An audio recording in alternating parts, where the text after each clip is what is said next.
Good morning बच्चों। Good morning ma'am. आज हम लोग कहानी सुनेंगे चतुर चोर। सब लोग तैयार हैं? चलो।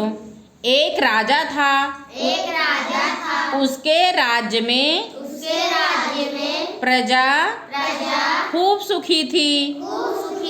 एक बार उसके महल से चार चोर रुपया पैसा सोना और चांदी चुराकर ले गए। जब चोर किसी के घर में चोरी करने आता है तो कुछ ना कुछ चुरा करके ले जाता है ना, आप लोग जानते ही होंगे। तो ऐसे चोर आया और जो है राजा के महल में घुसा और इतना सारा पैसा सोना चांदी सब चुरा करके ले गया। राजा को महल की चोरी का पता चला और सुबह होते ही चारों चोरों को पकड़ने का सैनिकों को आदेश दिया। चारों चोरों को पकड़कर लाया गया।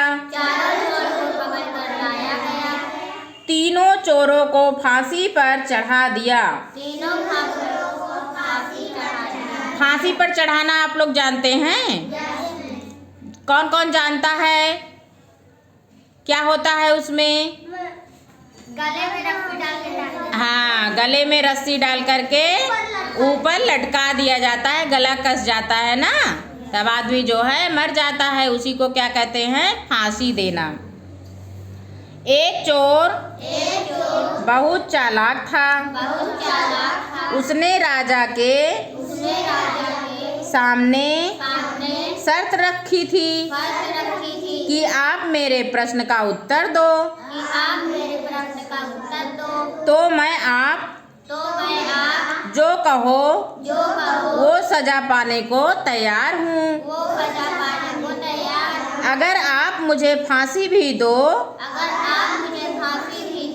तो खुशी खुशी फांसी पर चढ़ जाऊंगा। चोर ने राजा से प्रश्न किया,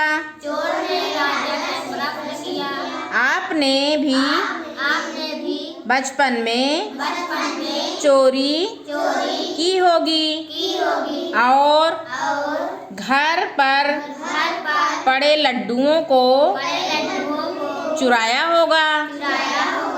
राजा बोला, यह चोरी नहीं कहलाती है।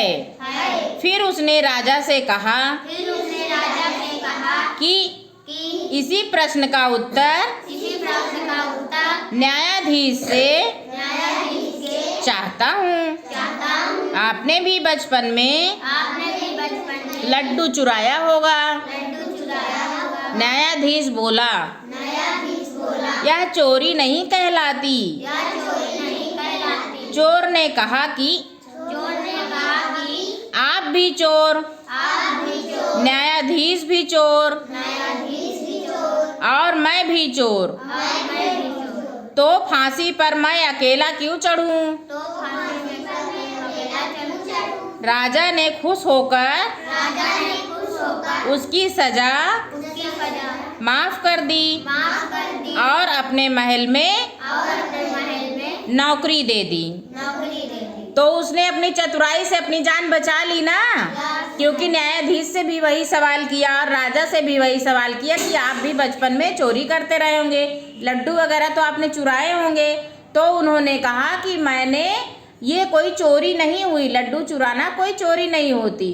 तो फिर उसने भी इसीलिए कहा कि तो मैं अकेला फांसी पर क्यों चढ़ूं, मैं भी तो जो है बस ऐसा ही थोड़ा सा चुराने वाला काम किया हूँ, तो इसलिए मुझे भी फांसी नहीं होनी चाहिए। तब जो है उनको जो है फांसी नहीं दी गई और महल में राजा खुश होकर के उनको नौकरी दे दी। तो सबको ये चतुर चोर की कहानी अच्छी लगी? बहुत बढ़िया। तो सब लोग एक बार ताली बजाएं।